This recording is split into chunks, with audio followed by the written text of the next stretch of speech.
Well, good evening and welcome to Yada Yahweh Radio. I'm Craig, and I'm here with Kirk and JB. Good evening, fellas. Good evening. How's it going? Yeah, well, I've had better days and better weeks. I'll tell you that for sure. Those who have listened to the archives of shows know that I'm in the midst of separating and getting a divorce, and there are times where that is an extremely painful experience. And so my day started off with a real challenging discussion that I guess truth is no longer a viable commodity in my world. So that's frustrating, and I have spent 4 days of 16-hour days trying to move out of my granddaughter house, the house that we had bought to celebrate our life with our granddaughter, and into a tiny apartment. Because I gave the right to sell our grandparent house, and trying to move out of one and into another alone with years of accumulated stuff. I think I threw away 2 entire truckloads, not an exaggeration, 2 entire truckloads of my past as I prepared for this move. And half of what I had went into storage. The other half went into this tiny apartment. But I am right down in Florida now, trying to get away from it all and kind of establish a new life. I will have an office here hopefully soon, probably the first week of September. I can get back to studying and writing, and I look forward to doing that. And I'll get back to responding to emails, something I've been derelict in doing for some time. Please don't be upset with me for going through this period and not being able to, to do that. But it has been a real challenge. And then on top of that, as you can hear me hack here, I got a really, really nasty sinus infection that gave me a very, very sore throat. It's beginning to recover, but now I'm into that cough mode and hoarse mode. So sometime today, this evening, I'm sure my voice will give out, which is why I'm gonna be good for an hour this evening and not much beyond that. And I'm telling you this not for any sympathy. We all go through goods and bad times in life. I share it only so that those of you who are accustomed to me emailing responses expeditiously understand that that's why I'm not doing it. It has nothing to do with the individual. I'm just not in a place where I can devote the time to it at this point, and why I haven't finished any new chapter in a while. So it's just a heads up so that you know where I'm at, and that I'm now broadcasting via a cell phone from a hotel room as apart from having my whole studio and world draped around me. So it's a much bigger challenge. That's my Moshe moment of trying to explain why if you have somebody on the shoulder, if you've got an errand out there, by all means, I'll take a step back here for a while. What I want to do to begin is to talk about the letters that comprise the word Torah. I don't think there is a word in Hebrew more misunderstood or more important to understand. Speaking of words, though, by the way, there is one little celebration. My hope is I just love the water, and I love warmth, and so to reboot my life, I'm moving to South Florida, probably in the Fort Lauderdale area, and I'm buying a boat that I'm going to live aboard. It's actually cheaper than buying a house here in terms of being on the water, and I have chosen a name for my new floating residence. And that name is based upon a Hebrew verb, maybe my favorite Hebrew verb. No one will know what it means unless I explain it to them, except for those of you who are listening to this program and who have read the books. But the boat's name is going to be Kara, a welcoming invitation. Nice. Good choice. So that'll be the name of my new home here in Fort Lauderdale, Kara. Well, speaking of the place where I learned the word Kara, Torah, and by the way, one of the things I'm really searching for is I would love to find a companion that could enjoy conversation with, that is topics, coming to know Yahweh, his testimony, his vocabulary, his actual nature, his invitations, his family, would be interesting to. I was married for 34 years, and we never had a single conversation about it. My ex never read a single word of any book I have written or ever listened to a single minute of any of the programs that I've ever done. And, to have something that's that important in your life, and you guys are both uniquely blessed, and at Kirk, you have Terry, and JB, you have Patty, and you both, in the case of husband and wife, came to Yahweh and the covenant very close proximity to one another, if not simultaneously, and the reinforcement of that is extraordinary. And now we're not all in that situation, but some have developed extended family, like our dear friend Jackie has extended family, sons and daughters and in-laws that have come to know Yahweh and become part of the covenant. And there is a tremendous sense of satisfaction, of life with purpose and meaning. The ability to talk about the single most important things in our life with somebody who you care about and are spending time with is the ultimate joy that I seek. So, I get to do this with you all on Friday evenings, but I would love to share the same joy that you guys both have in having meaningful Torah discussions, Beirut discussions, Yahweh discussions as part of my everyday life. So that's one of the reasons that I'm spending time seeking the opportunity to be with someone that I can share these things with. Mm-hmm. All right, that's enough. Too much on me. Let's look at the 4 letters of Torah. Kirk, why don't you start it off? You are our letter maven. What about the first letter in Torah, and what does it tell us? Well, the first one is a Taw, and there's actually 2 T's in the Hebrew. There's also a Thet, and a Thet is a Taw that's actually turned sideways. Sometimes it has a circle around it. But this one is an upright pole. The interesting thing about letters, if somebody is new, is that they have meanings. An A in English is just an A, and a T is just a T. It's a phonetic sound, whereas these are actually symbols and mean things, so that if you were even illiterate, or if you were a slave coming out of Egypt, you could at least look at the letters and derive some meaning out of those with just a little bit of help.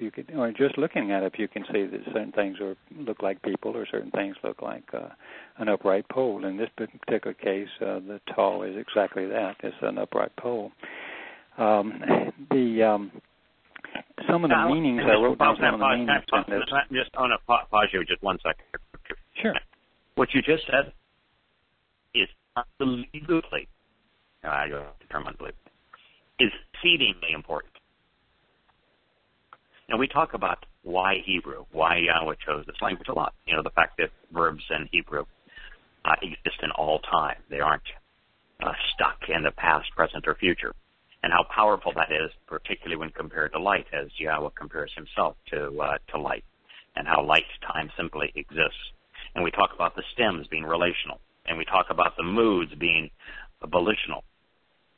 And there are just so many aspects of this language that are extraordinarily revealing and perfectly suited for the purpose that Yahweh chose Hebrew.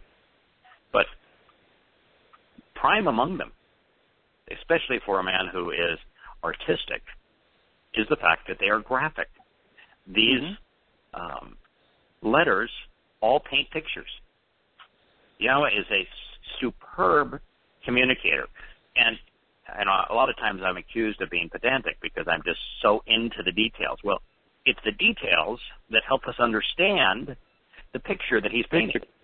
Yeah. And the more we examine it, the better we understand the details, the clearer our perspective is. It's like going from the fuzzy old black and white televisions when they first came out with them that just like were snowy to this new super high definition. And that's the way that Yahweh communicates. It's super high definition. And these letters being graphic by nature, just talk about the 2 shapes. The X has been the symbol because Yahweh started it, of signature. Put your X there. The X marks the spot where you should sign on any document. Well, the letter specifically says signature, but it's a signature inside of a circle, which means this is where I am. Do you want to be part of where I am? You got to go from where you are to the place where I've signed this document. I want to encircle you. I want to enclose you in my set-apart spirit and in my family and my home. And then the other, and by the way, these two letters are probably indistinguishable in Paleo-Hebrew. In Babylonian Hebrew, you got two letters for T, pronounced exactly the same way. I think if you go back in time, that these letters are pretty much indistinguishable. And you see, any word that is written with one version or the other has the same meaning. And you see them presented both ways. So that the likelihood is that Yahweh is trying to communicate both aspects, because the second aspect is Passover. That's what the upright pole is. And it's not just an upright pole, it's an upright pole with a lintel on the top of it, the doorway to life. And so you've got this upright pillar of the tabernacle and the upright pillar and lintel of Pesach combined with, this is my signature. You can trust what is being said here because I've signed my name to it. Now, that's just before you even get to, well, what do these things mean? But it does. No, it means all that stuff too. I mean, you can also use the thet, the one that's circled, as a basket. It's something that you protect stuff in. You store your valuables in ancient worlds. As you were talking, I was saying, the baskets were used for what? When the people took the baskets into the field. When they went into the field and they took baskets, what were they doing? Well, they were gathering up things in the field, like harvesting, right? Harvesting. Sure. Harvesting. Yeah, the basket was always used to harvest, and the basket particularly used to harvest once you ground the chaff and the away from the kernel and barley or any grain. The basket was used to never to carry away the chaff. That blew away with the wind. To carry away the valuable part of the grain, and the valuable part of the grain is always Yahweh's metaphor for souls that are part of His family.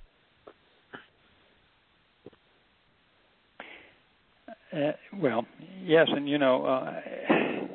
that would be, well, I was going to say something might be too much of a stretch, but I'll get to that in a second, or before we finish this thing. But obviously, it is the Towrah is a signpost. It represents the lintel on the doorway. It's a frame. As we just mentioned, it can be a mark, certainly when you use it as a thet. It is a signature, which you. And by the way, just to emphasize the signpost, signpost, that is Zion. Well, yes, I was coming to that. Zion is a signpost along the way, so it's a marker, or marker and a target to go to, and that's why we use a lot of zane sometimes, which is a plow. They would find a marker to drive a straight line or go to those markers, so they keep their fields or their grooves in their fields, their plows going in a straight order. So all of those are encompassed in that, which is really odd when you think about it's a letter, for goodness sake. We never thought about those kind of things other than a phonetic sound. And so it's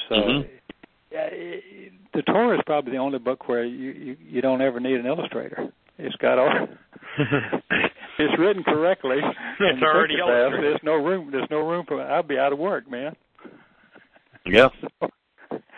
So it's terrific in that sense. So you've got all those meanings, and I agree with you there, because as I was going through this last night, I was thinking about this is just my opinion, and nobody has to agree with it, and I can be totally wrong. But I went to kind of an interesting interpretation of this, in that perhaps these four letters also can represent the four feast, or the four feast in the spring. You've got the upright pole in this case, and as you say, it could be Passover. It can also represent maybe the basket. I don't know, but he went from there to matzah. So he wasn't Yes. cased. So I mean, I know that's a bit of a stretch, but I was just thinking that as we're talking, that possibly you can do that. But regardless of whether it was or not, there is a signpost, and Yahweh told Moshe, as I was just sitting here thinking, I remember he told Moshe, I'm going to send you a person like you, but he also is a sign. Right. And that first feast, Pesach and Matzah, is a sign. Then you move to the second letter, which is a Wah. Now, a Wah, of course. Before we turn to the Wah, can I just share that it? You look at one of my favorite statements is Yahweh's statement in Yirmiyah 31, where he talks about how he's going to renew the family-oriented covenant relationship, and he's going to renew it with Israel and with Yehudah. And he says it's not going to be exactly the same as it was with Abraham. There's going to be a difference. And then he says the difference is that he's going to scribe the Torah, which would be these letters, in our hearts, and he's going to write his name on us. And so this X represents him writing his name on us, and the upright pillar and with the lintel describes the concept of being part of his family and of him doing precisely what he's promised in terms of his Torah. And so I even see it in that extraordinary promise of, yes, I'm going to renew my covenant. I'm going to reestablish it. And it's going to be with Israel and with Yehudah as I originally promised. And this is how I'm going to do it. And I think these letters actually describe and depict how he's going to do that and how he explains it in Yirmiyah 31. Well, a wholesale integration of the Torah. Well, also, when we say an upright pillar, I'm always thinking you're thinking Edom, my upright one, and that's true too. But there's in a more ancient meaning, that pillar, that upright pole would represent this big support of the tent, even from the inside, because it is the framework and everything is hanging from there.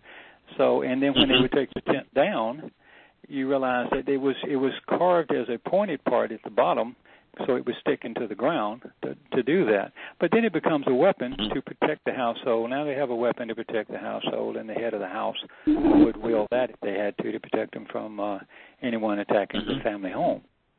So, boy, it encompasses a lot, for just a letter when you think about it. Yes. And then from there it transitions, of course, to a wall, and that's pertinent when you start thinking Before about we move on, tent.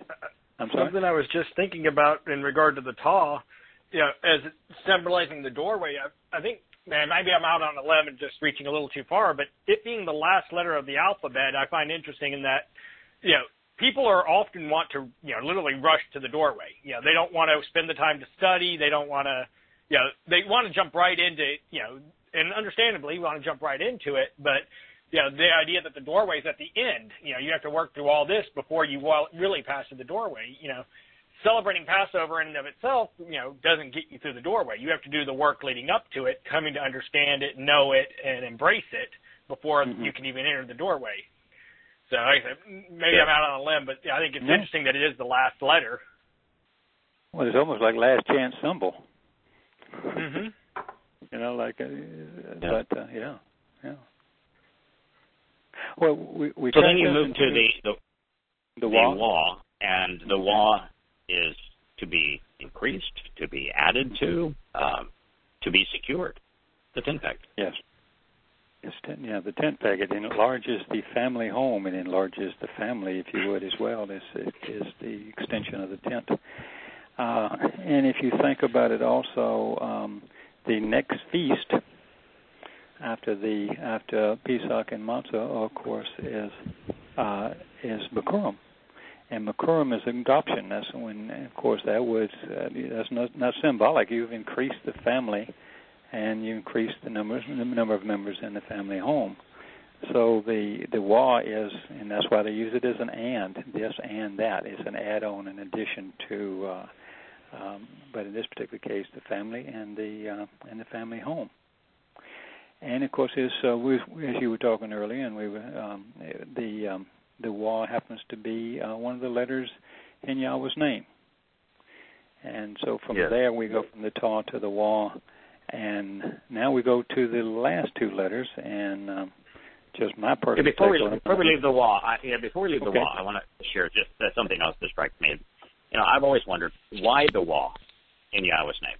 I understand the hand reaching with the upper arm reaching down and out to us with the open hand. That's the beginning of Yahweh's name. It's so perfect for a father reaching up and down to his children. And the two people standing up and reaching up to him, being observant, the two Hays represent clearly husband and wife that are part of a family, and how important family is to Yahweh. I mean, I think that it specifically represent Abraham and Sarah, but it is all of us that are represented, and mother and father that come together to raise our children to be part of the covenant, that are represented by those two people standing up and reaching up to God. And that's the whole purpose of Yahweh reaching down to us. He is reaching down and out to those of us who are observant, who are reaching up to him.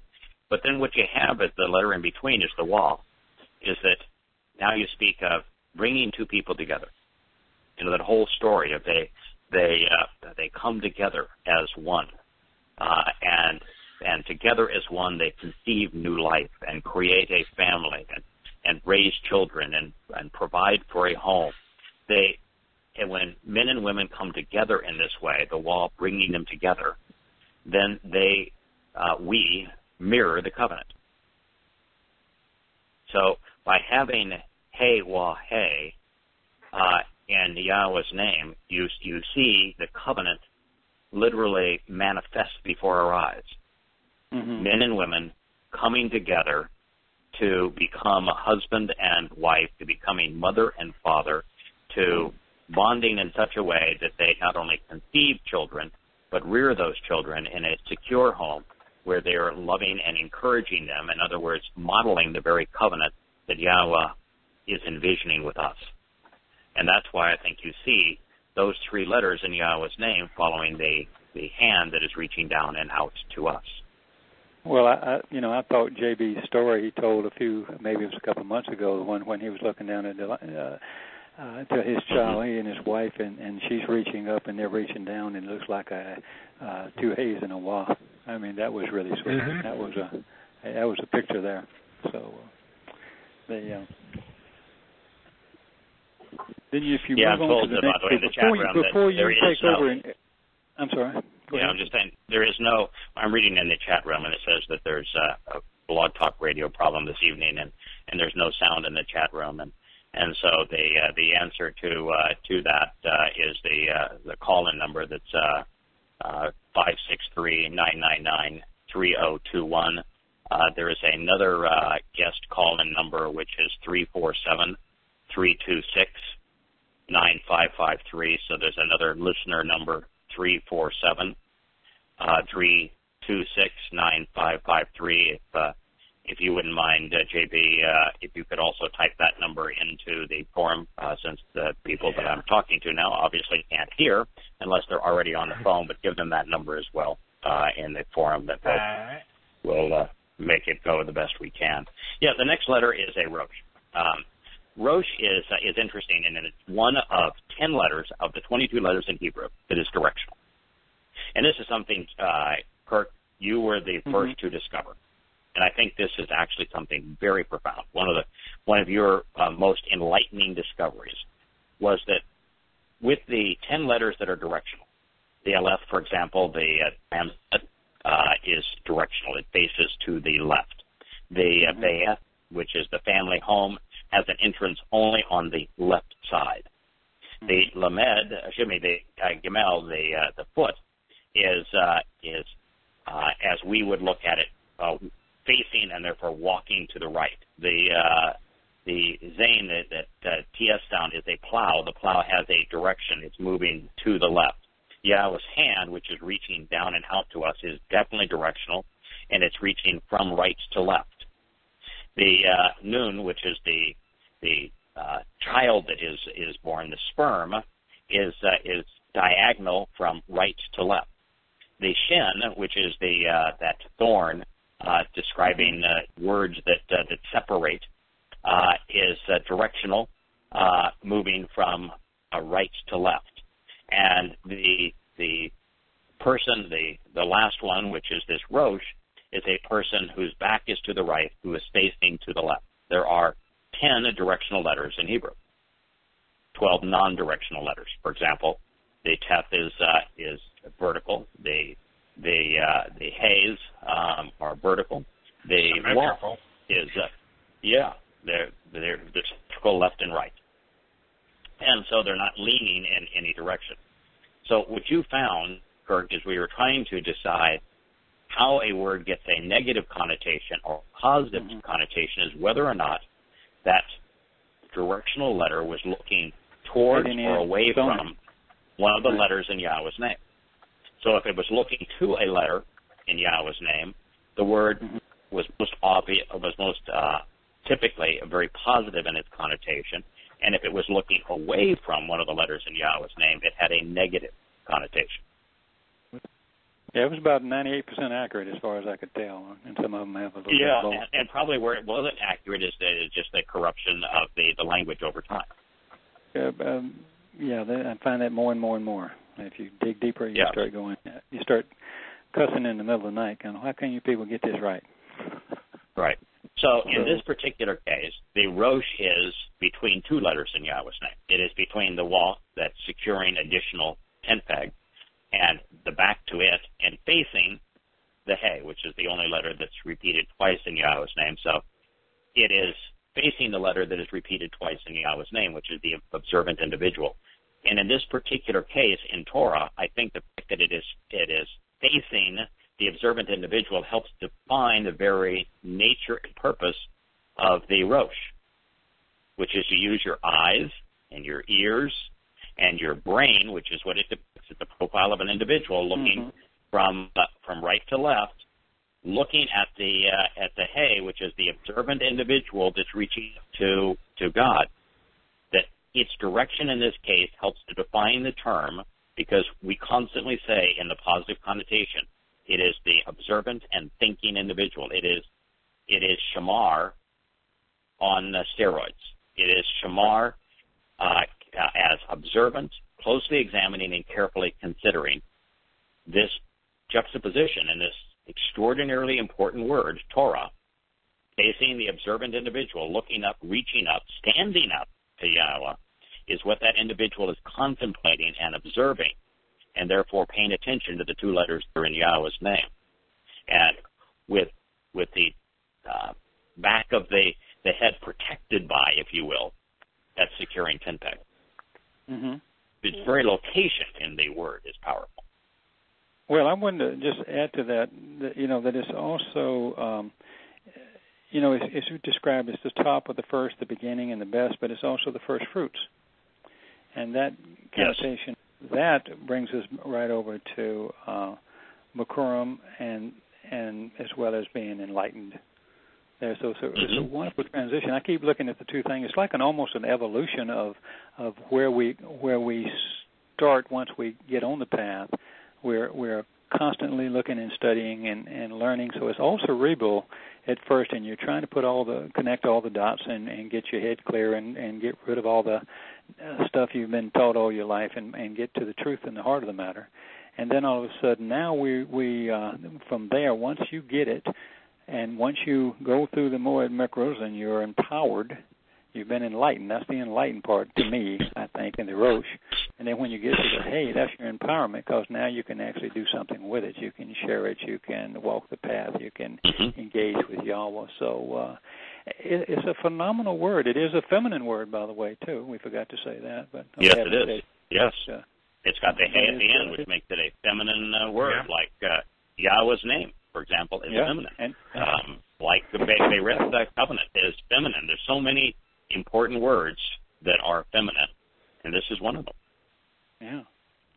So the and then I forget exactly where you did that study on the henna, but that was if you can remember where to send them, that would be a great thing for somebody to read. I forget exactly where it was, but it was like 3 or 4 pages on hay one time. I remember we were talking on. Well, actually, it was an entire chapter on henna. We saw henna in an important place as it relates to the covenant, and then devoted an entire chapter to every time that it's used in the opening of Torah. So we walked all the way through its use in the Torah, and henna means to look up, to pay attention, to be observant, and concentrate on what is being presented. So it's all there. In fact, Rosh is actually the first letter of the first word in the Torah. It's Ba Rishit, but Ba just means in, and then Rishit is with the Ra is the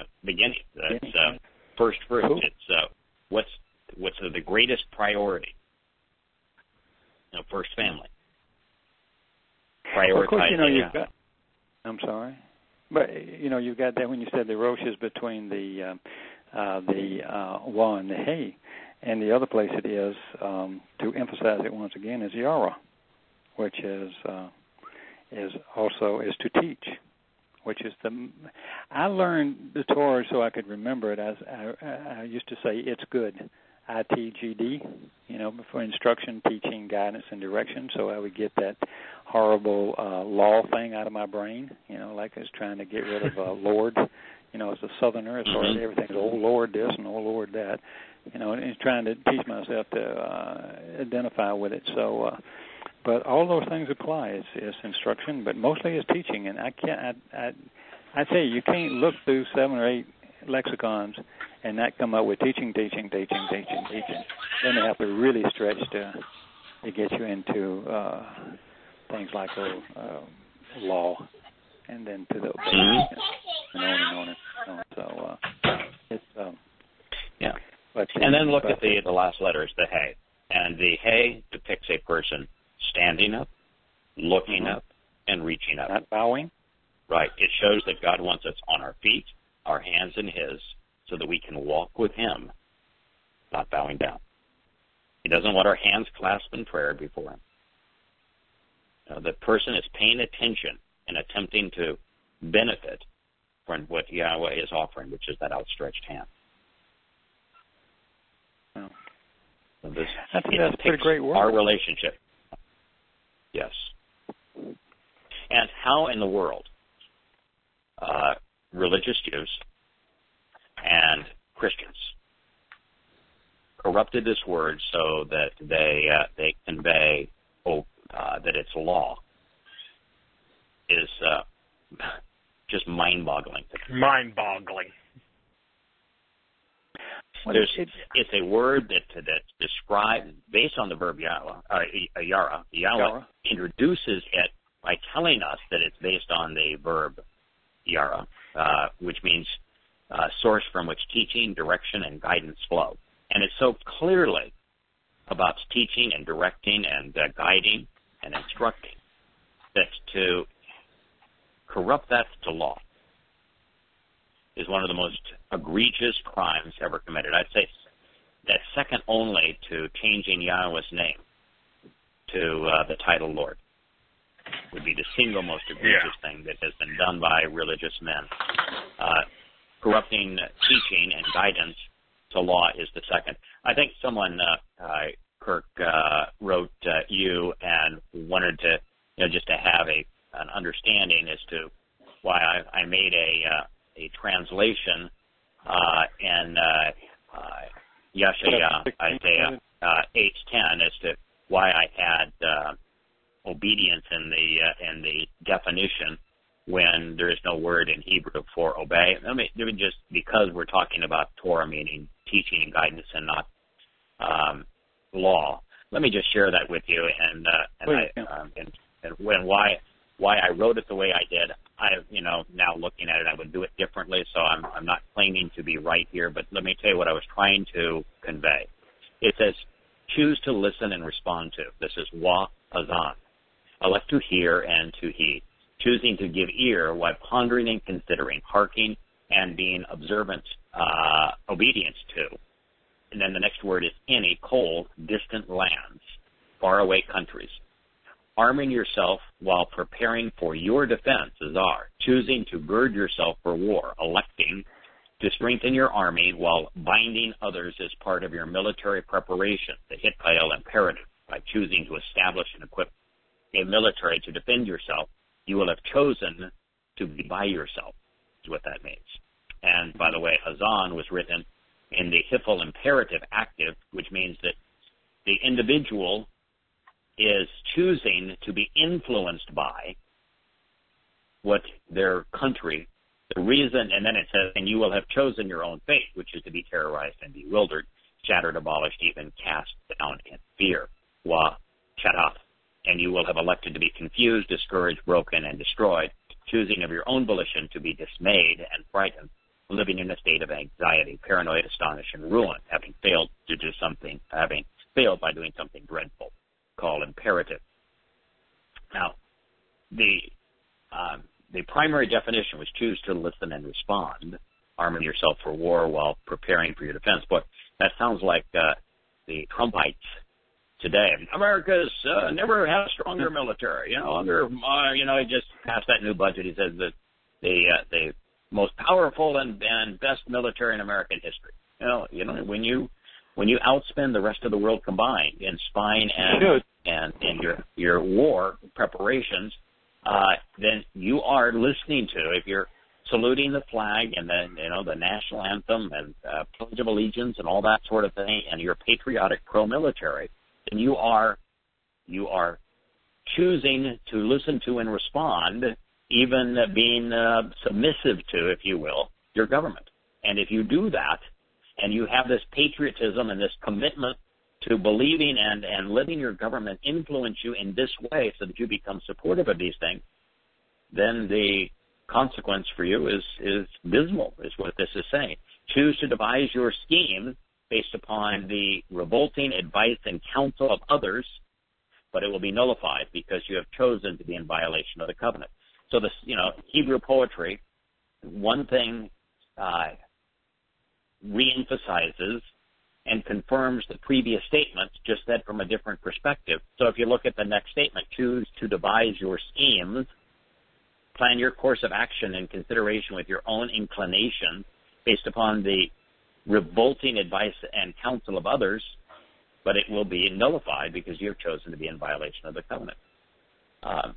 So in that context, then that is what it is inferring. It's inferring a submissiveness because of the Hiphil stem to one's government. That doesn't mean that Hebrew has a word for obey. It doesn't. But that's the implication, if you will, of the stem in this particular case. Mm-hmm. So, yeah, but if you go there, you will wind up being obedient to them. So that's the way I took it. Right. When you said it. Yeah. So, I mean, that illustrates there in context of what you were saying, or what Yahweh was saying about that. Yeah, and and listen, I'm not a perfect communicator. I have a Moshe syndrome as well, and so it's is there a better word than obedience there to government as an implication of the Hiphil stem on this can't listen to your the testimony of faraway lands of your country, like listen to the testimony and the patriotism and politics of America, and you're going to be negatively influenced by it. Is the implication of the Hiphil stem. So it's not just that you're listening to it, but that you're being affected by it. So you're going along with it, and so that implies a degree of submissiveness, if you will. It's the Pauline submit to your government, because Paul wrote in Galatians that all governments were established by God, and they don't pull out the sword for bad but for good. And it's the antithesis of Yahweh's testimony. Well, here he is explaining that if you follow Romans, I think it's 13, where Paul is expounding upon that'll be the consequence. I think I mentioned Galatians, it's Romans 13, where he has that whole diatribe, and Yahweh is saying, this is where it's going to take you. It's where he explained in Shamuel that don't have a king. Human rulers, human governments, are going to lead you astray. They're going to take your sons. They're going to take your money. They're going to take your productivity. They're They're going to influence the women in your life. They're going to do nothing but harm. And so that's what he's conveying. I know I asked you this once. Go ahead. No, I was just going to say, I know I asked you this once a long time ago, but what happened in the generation when I was in my 20s and they were actually marching in the streets and burning flags, and now they'll vote their future away to support an army to fight wars that we don't even need? And yeah, it's really interesting. I've pondered this, and we've talked about it on this program before, how there was a profound change in America. And that profound change is that the left used to be anti-military, anti-patriotism, and the right used to be pro-patriotism, pro-military, and that was the number one place where they clashed. And the left always wanted less government, the left military spending, and the right wanted more military spending. It was the great dividing line between left and right. It was the great dividing line of the Vietnam War. And yet what's happened in the last 40 years, 30 to 40 years, is that in terms of patriotism and in terms of large military, now the left and the right see things exactly the same. And my thinking is you can't question the military. Right, is that military is the ultimate means to control. Yahweh's right. Military is the means to control. You can't rebel against anything your country demands of you because, well, they've got all the power. They have the military. Yeah. Right. Then the brown shirts show up. That's what in Europe. Right. It's the means that the government has to enforce its will, to impose its will, is the military. And really, in America, there's no other purpose of it. There is no country on earth that is going to invade or could invade America. Like we've just, some nincompoop in the U.S. military just said that, well, we think that China may be planning bombing runs of America, and therefore we need to be diligent. Oh, come on. China is not going to bomb America. There is zero possibility of that. What would be the purpose of it? They own more T-bills than any other nation. They would destroy their value. America is by far their largest market. They own a disproportionate amount of American companies and land. If you think China's going to attack America, you're an idiot. You're an idiot. You're just an absolute idiot. You're not thinking.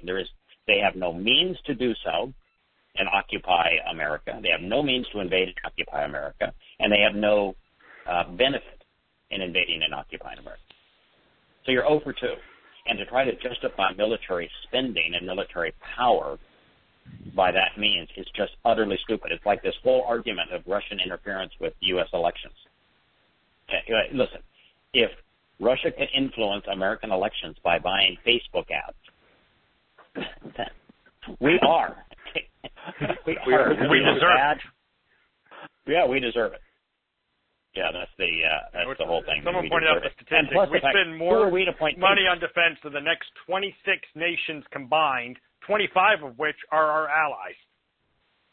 Well, yeah, and beyond that, though, if you look at what we spend in intelligence, spying, and the military, it's larger than the entire world combined. Yeah. It's ridiculous. It is ridiculous. So, now that we understand that Torah means guidance and teaching and instruction and direction, and that it's a textbook in and of itself visually and etymologically, let's see what Yahweh said next in his, this would be Shemot names, Exodus 4:13. It's just amazing, too, that Yahweh named the book Shemot, names. Because it's not just his name. He has but one name, and he's introducing his name, but he's also introducing some extraordinarily important individuals to us. He's introducing in this book Moshe to us, and the importance of this person that draws us out and away from the oppression that is caused by militaries and patriotism and politics and economic schemes and religious schemes. This first person he's introducing us to in Shemot is an extraordinarily important name, and the second name that he introduces us to, Aaron, is also a very important name. So it is important. Now, this next statement in Shemot, Exodus 4:13. is not necessarily comprehensible. There's a lot of stuff in it that just reveals that Moshe was not an effective communicator and that he didn't understand at all what was being asked of him. And he said, so then he said, this is Moshe, he conveyed, pleading, this is the call imperfect. With your permission, I recognize that I'm responding to a superior being's instructions, politely as I can, express this after considering what has just been said. While the guidance is appreciated, considering the implications. And then it's Adonai. The dirty word. Adonai in this case, right. You're right. Could be Adonai, my Lord, or it could be my upright one, my upright covenant. In this particular case, I can see Moshe, who has no idea who Yahweh is. No. I can see him saying, listen, the typical, okay, this is God, he's the Lord. He doesn't know him yet. We haven't had any Torah teaching yet, and he could have used the term inadvisably. But because, keep in mind, he's already told Yahweh, no, I don't want to do this. And so, is it capable? Is he therefore capable of using the wrong term at this point? As someone who has just told God, no, I don't want to help you free the children of Israel from religious and political corruption. So is it possible? Absolutely. Inadvisable? Absolutely. But we're talking about a wrong response, so it's in that case, we should expect an errant title. God is not trying to make Moshe look like the bastion of enlightenment here. Moshe has made a really bad choice. And so his vocabulary should reflect that choice. So then he said, with your permission, my Lord, you choose to send, please, by hand, you reaching out. All right, that does not flow very well.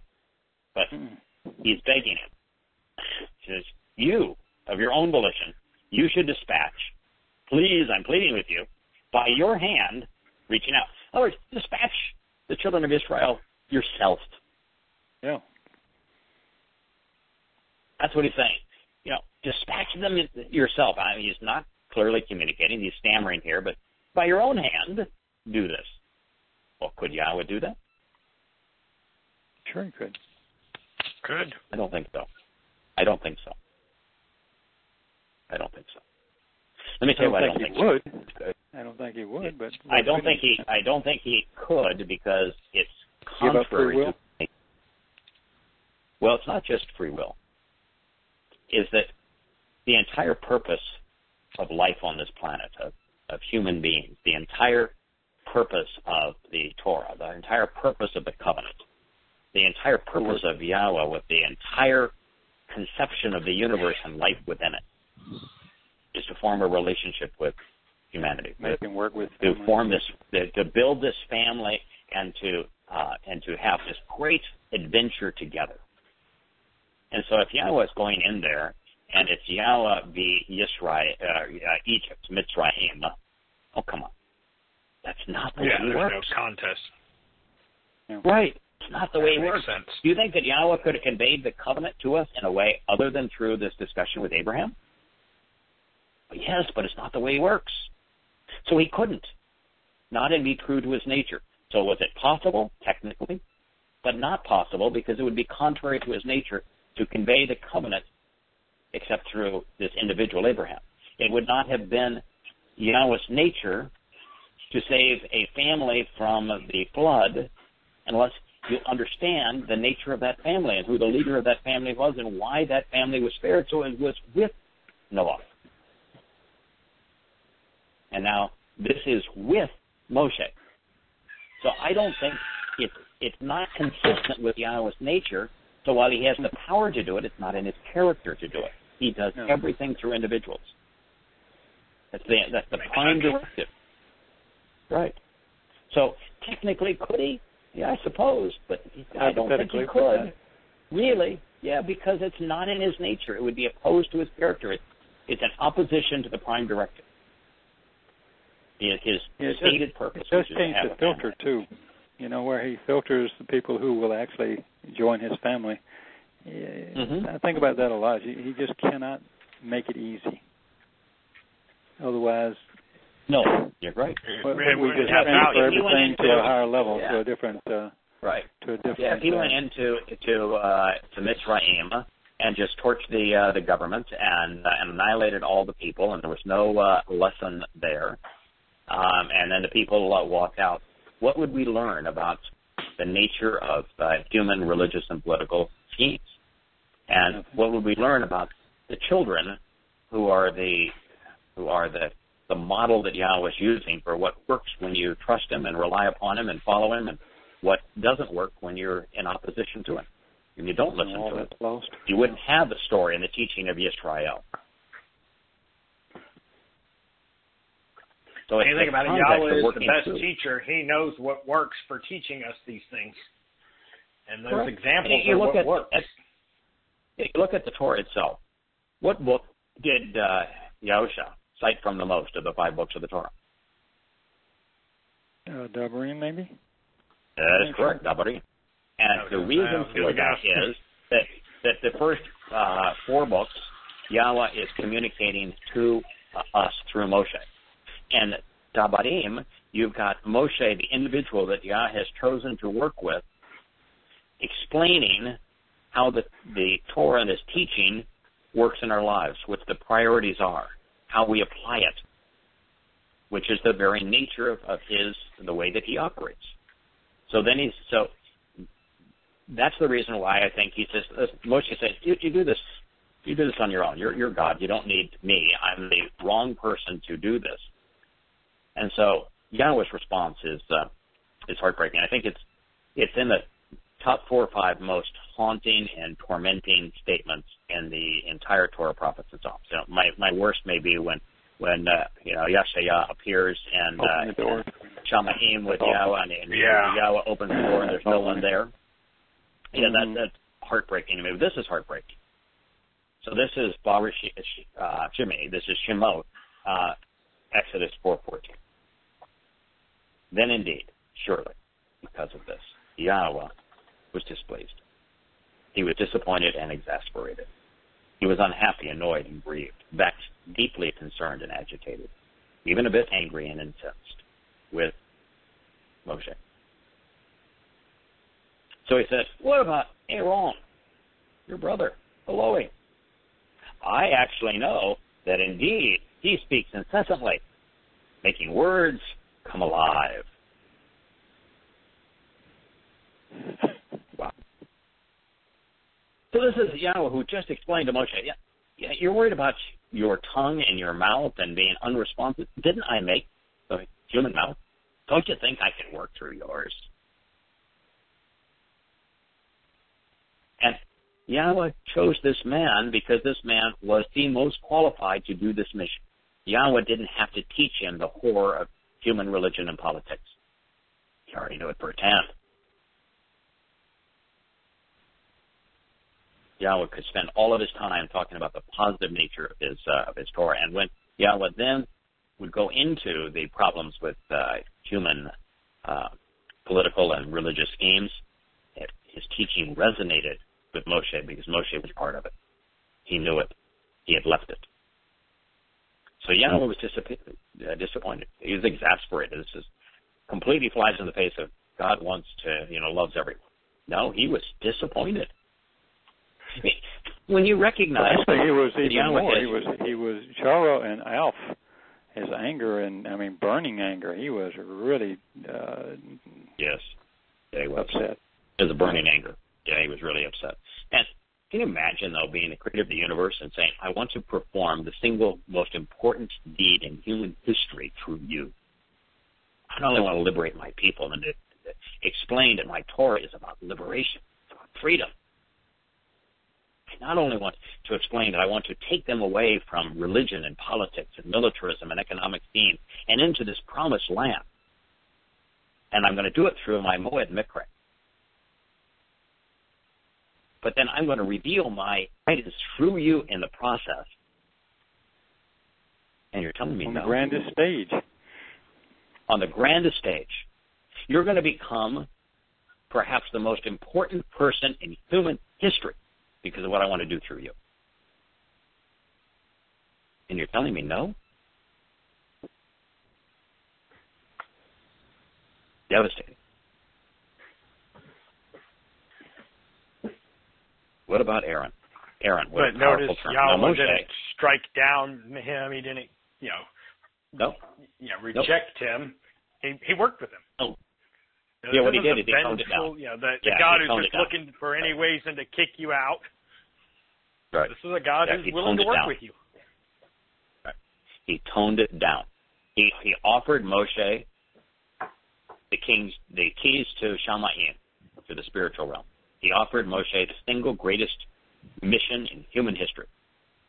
Moshe turned it down, working directly with Yahweh, and so Yahweh said, okay, let me dumb it down for you. How about your brother goes along with you? Yeah, he's a really, really, really eloquent speaker. He talks about talking. He makes things happen by articulating a great many powerful words. He habitually conveys the most words so he can communicate the word. God says, okay, let me just make it really simple for you. Moshe will speak for you. How about that? Let's get going here. I'll dumb it down for you. And that's sometimes how we need to start. Let me just, okay. I offered you something that was extraordinary, but let's make it mundane for you until we really connect here. And here you've got Moshe, meaning one who draws out, from Mashah, to draw out, and Aaron, one who brings enlightened free will regarding an alternate relationship, clearly desiring the home comprised of love and light, which empowers. It's a compound of al, to be clear about the home, and shining brightly, ahab, to love, Allah, to desire the sign and mark, O, to choose to prefer between contrasting ideas, which serves as a marker of an alternative and conflicting relationship, own, which is vigorous ability through empowerment or light and enlightenment. You bring all those concepts together, you've got informed free will. All right, I'm going to create, your brother was named informed free will. He'll speak for you. I really know. I am genuinely aware of the fact. I'm cognizant and literally realize that at least temporarily, call perfect, that indeed he speaks incessantly, making words come alive. Isn't that just a marvelous way for Yahweh to say, all right. That's so true. That's a fabulous conversation. Here's the plan dumbed down for you. I'm going to give you the plan full fire hose, but right now for you, I'm going to dumb it down for you. Is that okay? Now just think of the implications. Yahweh introduced himself by title and by name to Moshe on Mount Horeb. God told him that he wanted his assistance leading his people away from religious, governmental, and economic servitude. Here, God said that he would teach him, guide him, and walk with him every step of the way. Then Yah proved his divinity through symbols and prophecy. But in the face of all this, Moshe said, no, Lord, choose someone else. Made God angry, disappointed, exasperated. So I asked, how does this differ from Yahweh introducing himself to us by title and name in his Torah on the same mountain, with him asking us to walk away from oppressive human institutions with him, from him promising to teach, guide, and accompany us, from him proving his divinity with symbols and prophecy, when we don't listen to him and say no? How is it any different? So when the religious reject his offer and refer to him as the Lord, wouldn't it be entirely reasonable to expect that Yahweh would be annoyed and incensed? Or at least corrected him right away, But he didn't. I mean, he could have jumped all over him, but he carried on the conversation. But it is clear that this bothered Yahweh. It made him angry. Oh, yeah. And so when he does all of this for us, humankind, in his Torah, everything he did for Moshe and more, and 99.999% of humanity say, no thanks. You go do it by yourself. God would be annoyed with humanity with. Well, every time we go through passages like this, I don't know about you, James, and Craig, I know it doesn't stop me from having conversations, but I don't have high hopes because it's just the numbers just aren't there. Yahweh, I mean, 99.999% is really accurate of the billions of people on people who just turn down the offer. And it doesn't discourage me like it used to. It's just reality. I think that's why I'm my search for a partner in life going forward that is at least interested in knowing what Yahowah has to say and wants to think about it and discuss it is so high on my priority moving forward, and it is so rare just to find somebody who's interested in discussing. Open-minded enough to have a discussion with you about the fate of their soul, about life of lived with liberty and freedom, of enlightenment and empowerment and enrichment, total confidence, perfection and immortality. All of that's what Yahweh is offering. They don't even want to discuss it. Getting to know the Creator of the universe as He really is. Don't even want to discuss it. Well, it didn't make Yahweh very happy when Moshe said no. But He didn't give up on him. And I think that's should be comforting to us in a way. It's horrifying in how readily and easily most of us disappoint Yahweh. But it's also comforting that Yahweh is not expecting us to be perfect. So long as we show any indication, any inclination to follow Him, to trust Him, to rely on Him, to do and respond as He has directed and guided, He'll take it from there. You know, I like the four things. When I started, I think you guys all were. Yeah. Mm-hmm. Well, it resonated with me. Terry got it first. I mean, she had the stuff and put it in my lap or told me to listen to this, and then when she printed stuff. But I'll have to say for both of us, I mean, it resonated with us right.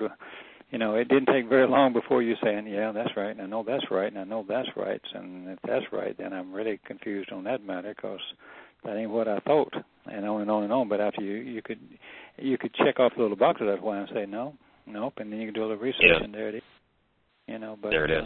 All due respect, it was. It's so easy to verify this. That's why I have so many people that I'll start this with and say, you can believe whatever you want. I don't care what people believe. I'll respect what everybody believes, and you can believe whatever you want. But this is what I believe in.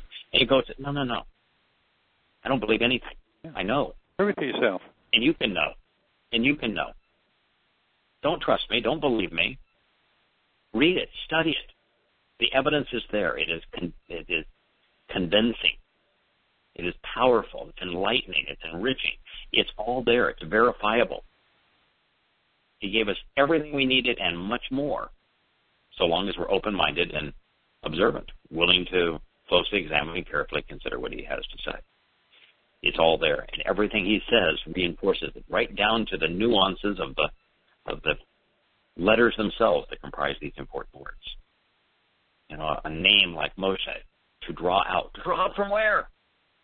Mitzrayim, the crucible of human oppression. Marvelous. What a great name. To draw away from religion and politics is what that means. Would he not have known what his name was? I don't even know. The theory is that he was just called Moshe because he was drawn out of the Nile. Of the water, out of the Nile, yes. He was drawn out of the Nile. But that's not why Yahweh chose the name Moshe for him, because it's not about him being drawn out of the Nile. It's him being drawn out, and He's drawing us out of political and religious oppression. And then to have the name Aaron, okay, we'll speak through a person who's been named enlightened free will.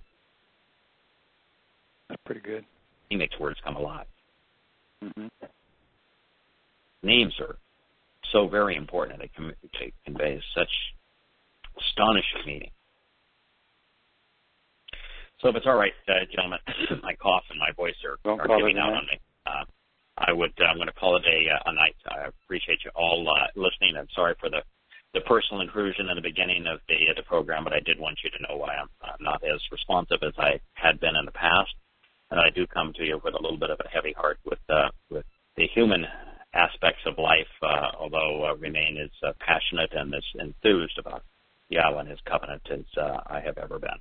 And so it is what I'm seeking in my life, not in terms of enhancing my relationship with Yahweh, which is every day, but it's I would certainly love to be in a position where it's similar to what you guys enjoy. So we're pulling for you. The greatest. I thank you very much, and I'm going to give you a new before my voice completely goes out this evening. But thank you all. Sounds good. Good night. Yeah, good night. Shabbat shalom. Shabbat shalom. Bye.